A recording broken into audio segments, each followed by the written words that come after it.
نہ افراد میں منحوس، ہمارے الو بھی منحوس نہیں ہے، تمہارے اندر کی برائیاں ہیں جو مجسم ہو کے تمہارے سامنے آتی ہیں، اس لیے کوئی منحوس نہیں۔ ہمارے والدین نے بچپن میں ہی ہمیں یہ باتیں اچھی طرح سے ازبر کروائیں اور ہماری تربیت اس طرح کی کہ ہم الحمدللہ کبھی بھی ذوف الاعتقادی کا شکار نہیں ہوئے۔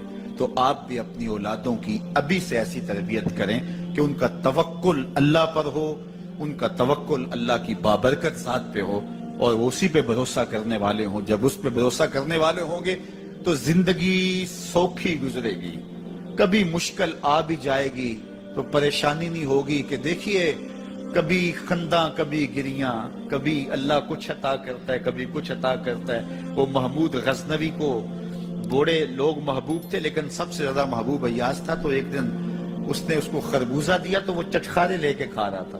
بادشاہ نے چکھا تو وہ کڑوا تھا، کہا ایاز یہ تو کڑوا ہے، تو کہا کہ حضرت ہاں کڑوا ہے، تو کہا کہ تم مزے سے کھا رہے ہو، کہا ساری زندگی ساتھ سے میٹھی نعمتیں کھائی ہیں، آج ایک کڑوا مل گیا تو پھینک دوں۔ جب اس پہ توکل ہوگا تو کبھی تکلیف آئے گی تو بندہ کہے گا کوئی بات نہیں، جے سونا میرے دکھ وچ راضی تے میں سکھ نو چلے ڈاواں، تو بندہ کہے گا ٹھیک ہے کوئی بات نہیں ہے، یہ اس پہ بھی میں خوش ہوں۔ تو جب توکل اس پہ ہوگا تو پھر بندہ اس تکلیف میں بھی لذت لینے کا راستہ نکال لے گا۔ اور اگر یہ ہو کہ اس منحوسہ کی وجہ سے یہ سب کچھ ہوا ہے، کچیچیاں چڑھیں گے اس کے اوپر کہ اس نے یہ کیا ہے، مار دوں قتل کر دوں، اس کو چھوڑوں نہ، زمین پہ رہنے کا حق ہی چھین لوں اس سے، کہ اس منحوسہ کی وجہ سے یا اس منحوس کی وجہ سے یہ ہوا ہے۔ کوئی کسی کی وجہ سے نہیں ہوتا، یہ ہماری اپنی بدعمالیوں کی سزا ہے۔ اگر کوئی ہمیں نقصان در نقصان ہو رہا ہے تو توبہ کریں۔ 70,000 لوگ ایسے ہیں جو بغیر حساب جنت میں جائیں، ان کا کوئی حساب نہیں ہوگا۔ اللہ اپنے کرم سے انہیں یوں ہی جنت عطا فرمائے۔ صحابہ نے عرض کی یا رسول اللہ صلی اللہ علیہ وسلم وہ کون ہیں؟ تو آقا کریم نے شرف میں کانو لا یکتوون، یہ وہ لوگ ہیں جو اپنے جسم پہ داغ نہیں لگاتے، مخصوص نشان جسم پہ لگا لیتے ہیں، یہ فلاں بزرگ کی نشانی ہے، یہ فلاں جو ہے وہ شہید کی نشانی ہے۔ اللہ نے جب تمہیں سالم الاعضاء پیدا کیا ہے تو اپنے بدن کو تم کیوں نشانی، اس نے ساری نشانیاں لگائی ہیں، اس کی نشانیاں اتنی پکی ہیں کہ اس نشانیوں میں فرق بھی نہیں لگتا نا۔ یہ تمہارے انگوٹھے کی نشانی ہے، 6 ارب انسانوں کو لے آؤ اور نشان انگوٹھا لے آؤ، کسی ایک کا بھی نہیں ملے گا۔ یہ نشانی تمہارے رب نے لگائی۔ جیسی صورت تمہاری ہے ایسی صورت کسی اور کی نہیں بنائی، تمہیں منفرد بنایا اس میں، پوری کائنات میں سارے لوگ تمہارے جیسے ہیں لیکن تم پھر بھی الگ دکھائی دیتے ہو۔ سب کی 2 آنکھیں، سب کا ناک، سب کے ہونٹ، سب کا رنگ ملتا جلتا، لیکن سب کی شکلیں الگ ہیں۔ یہ زید ہے، یہ بکر ہے، یہ عمر ہے، یہ آس ہے، یہ فلاں ہے۔ دوسرے وہ ولا یسترقون، اور وہ رکیہ نہیں کرتے، یہ چھو منتر جادو ٹونا ہر وقت عاملوں کے پاس بھاگے پھرتے ہیں اور وہ انہیں جو ہے وہ غلط سلط ٹوٹ کے ٹونے بتاتے ہیں اور وہ کرتے رہتے ہیں۔ عجیب لوگوں کے نفسیات ہوتے ہیں، صبح سے لے کر شام تک اسی چکر میں رہتے ہیں اور پھر ساری زندگی توہمات سے نکل ہی نہیں پاتے۔ اللہ نے تمہیں پیسے دیے ہیں، نئی گاڑی تم نے خریدی ہے، چھوٹے بچے کا جوتا کیوں باندھ دیا آگے تم نے؟ جوتا باندھنے سے اگر یہ ایکسیڈنٹ سے، حادثے سے گاڑی بچ سکتی ہوتی ہے تو پھر پاکستان کے جتنے PIA کے جہاز ہیں سب پر باندھ دینا چاہیے، سب پہ جوتے لٹکے ہوئے ہوں۔ عجیب تم نے فلسفہ تراشا، کسی نے جو ہے وہ کالی رنگ کی پٹی باندھ دی نیچے، اس سے اس کو نظر نہیں لگے گی۔ گھوڑے کے پاؤں کے نیچے جو کھری لگی ہوئی ہوتی ہے، کچھ لوگوں نے اپنے گھروں میں وہ باندھی ہوئی ہوتی ہے کہ اس سے ہمارے گھر کے اندر کوئی مصیبت نہیں آئے گی، کوئی تکلیف نہیں آئے گی۔ کسی نے ہنڈیا اپنے گھر کے اوپر الٹی رکھی ہوئی ہوتی ہے، یہ ہنڈیا بچا لے گی، اور میاں ہنڈیا کیا بچائے گی تجھے؟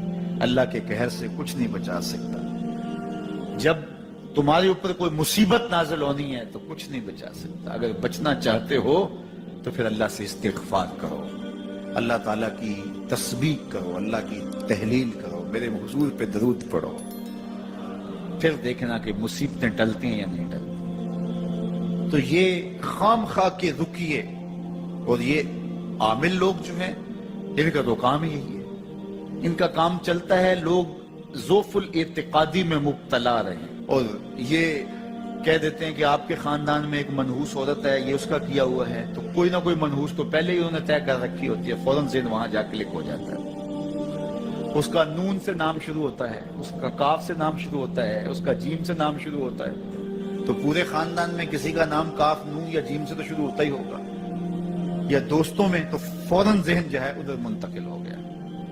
اب یہ بابا جی نے بتا دیا ہے، ہاں ہاں ہاں اس نے یہ بات کی تھی، کچھ باتیں یاد آنے لگی، اس کاف سے شروع ہونے والے نام کے ساتھ نفرت پیدا ہو گئی۔ اس بابے نے نفرت کا کاروبار کیا ہے۔ اس نے تو 100 روپے 200 روپے لے لیے، لیکن دو انسانوں کے اندر نفرت ڈال دی۔ اس کا گریبان کل قیامت کے دن پکڑا جائے گا۔ ان ملنگوں کے پاس، ان ذوف الاعتقادی کو پھیلانے والوں کے پاس کبھی نہ جاؤ۔ تمہیں مصیبت پڑی ہے، تمہیں لگ رہا ہے کہ شاید میرے اوپر جادو ہے، تو پڑھو نا سورہ بقرہ، جادو جڑ سے اکھڑ جائے گا۔ 40 دن اپنے گھر میں سورہ بقرہ پڑھو، برکت ہوگی۔ کہتے ہیں مولوی صاحب 40 دن تو نہیں پڑھی جا سکتی، اڑائی پارے، ہمیں کوئی تعویذ ہی کر دیں۔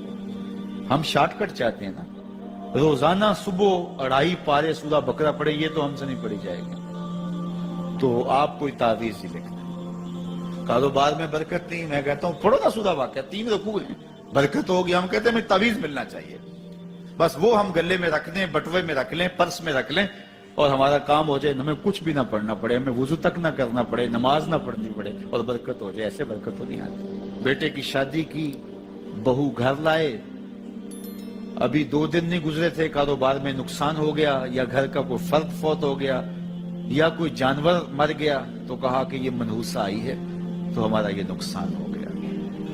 اگر وہ نہ آئی ہوتی تو پھر یہ نقصان نہ ہوتا، پھر تم قیامت تک جینا تھا، یا اس سے قبل تمہارے کبھی نقصان نہیں ہوئے۔ تمہارے گھر کے اندر بیٹیاں موجود ہیں، یہ بھی کل کسی کی بہو بنیں گے، اور ان کا بھی کوئی نقصان ہو سکتا ہے، اور یہ بھی منحوسہ قرار دی جا سکتی ہے۔ پھر تان و تشنی کے تیر جو ہے وہ اس کے اوپر لگائے جانے لگے۔ کتنی زیادتی ہے، کتنا ظلم ہے، کسی کا دل توڑنا، کسی کا دل دکھانا، کسی کو منحوس قرار دے دینا۔ از خود تمہارے پاس کیا سند ہے؟ تمہیں الہام ہوا ہے؟ کیا حجت ہے، کیا دلیل ہے تمہارے پاس کہ کسی کو تم نے منحوس قرار دے دیا؟ کتنا مکار ہے انسان، اپنی بدعمالیوں کو، اپنی نیت کے کھوٹ کو، اپنی نیت کی کوتاہیوں کو، اپنی سستیوں کو، اپنے عمل کی کمیوں کو دوسرے کے اوپر مڑ دیتا ہے۔ کاروبار تو نے صحیح نہیں کیا، نقصان ہو گیا۔ صبح 12 بجے اٹھ کے تو گھر سے جا رہا ہے اور نقصان ہو گیا۔ تو نے 2 نمبر مال بیچا، آج پکڑا گیا اور نقصان ہو گیا۔ تم نے ٹیکس نہیں دیا، تم نے زکوٰۃ نہیں دی، تم نے دروازے پہ کھڑے ہوئے سائل کو جھڑکا، نقصان ہو گیا۔ یہ تمہارے پاپ ہیں جو مصیبت بن کے تمہارے سامنے آتے ہیں۔ یہ تمہاری بے تدبیریاں ہیں، تمہاری ناحکمتیاں ہیں، یہ تمہاری بے احتیاطیاں ہیں، یہ تمہارا تکبر ہے، یہ تمہارا غرور ہے، یہ تمہارا عجب ہے، یہ تمہاری ریاکاری ہے، یہ تمہاری خیانت ہے، یہ تمہاری دھوکہ بازی ہے، یہ تمہارے قلب کے اندر چھپی ہوئی نفرت ہے، جو آج تمہیں مصیبت بن کے جس کا سامنا کرنا پڑ رہا ہے۔ یہ تمہارے اندر کے عیب ہیں جو مجسم ہو کے تمہارے سامنے آئے ہیں۔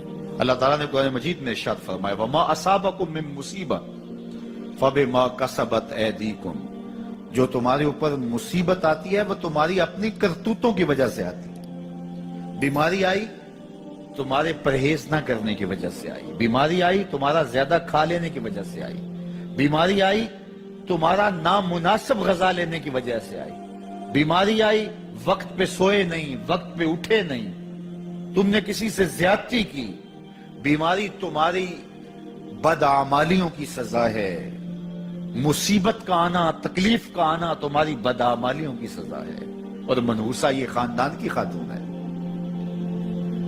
تو یہ دوسرے کے اوپر مڑ کے اپنی کوتاہی، اپنی غلطی دوسرے کے اوپر لگا دی اور اس کو منحوس قرار دے دیا۔ اگر کسی کا کام تمہیں دیکھ کر کے اچھا نہ ہو تو پھر تم بھی منحوس قرار پائے نا۔ اگر آج تم کسی کی بہن کو، کسی کی بیٹی کو منحوس قرار دیا ہے اور خاندان کے اندر اس کو منحوس مشہور کر دیا ہے، تو اگر کوئی یہ مشق تمہاری ماں پہ کرے، تمہاری بہن کو منحوس قرار دے دے، تمہاری بیٹی کو منحوس قرار دے دے، تو تمہارے دل پہ کیا گزرے گا؟ یہ کتنا ظلم ہے، کتنی بڑی زیادتی ہے کہ آج خود کسی کو منحوس قرار دے دیا۔ کوئی منحوس نہیں ہے، کوئی لمحہ منحوس نہیں ہے، کوئی شخص منحوس نہیں ہے، کوئی وقت منحوس نہیں ہے، کوئی گھڑی منحوس نہیں ہے۔ مصیبت کا آنا، تکلیف کا آنا تمہاری بدعمالیوں کی سزا ہے، لیکن قرآن نے کیا خوب بات فرمائی، وَيَعْفُ عَنْ كَثِيرٍ، ابھی تو بہت ساری باتیں ہم معاف ہی کر دیتے ہیں۔ تم نے کوئی گناہ کیا، پھر تمہارے ہاتھ اٹھ گئے، ہم نے معاف کر دیا۔ تم نے کوئی گناہ کیا، تم نے صدقہ کیا، ہم نے معاف کر دیا۔ تم نے کوئی گناہ کیا، تم نے سجدہ کیا، ہم نے معاف کر دیا۔ تم نے گناہ کیا، تم نے وضو کیا، ہم نے سارے گناہ جھاڑ دیے۔ تو کچھ اعمال ایسے ہیں کہ جن کی سزا بھگتنی پڑتی ہے لازم، لیکن زیادہ عمل ایسے ہیں اللہ فرماتا ہم زیادہ یوں ہی معاف کر دیتے ہیں۔ اور اگر ہم سارے معاف نہ کریں تم چل ہی نہ سکو، زندگی تمہاری گزرے ہی نہ، اتنی مصیبتیں تمہارے اوپر ٹوٹ پڑیں، لیکن تم وہ منحوسہ کو قرار دے کے اپنے اوپر سے ٹال رہے ہو، فلاں منحوسہ اس لیے یہ سب کچھ ہو رہا ہے۔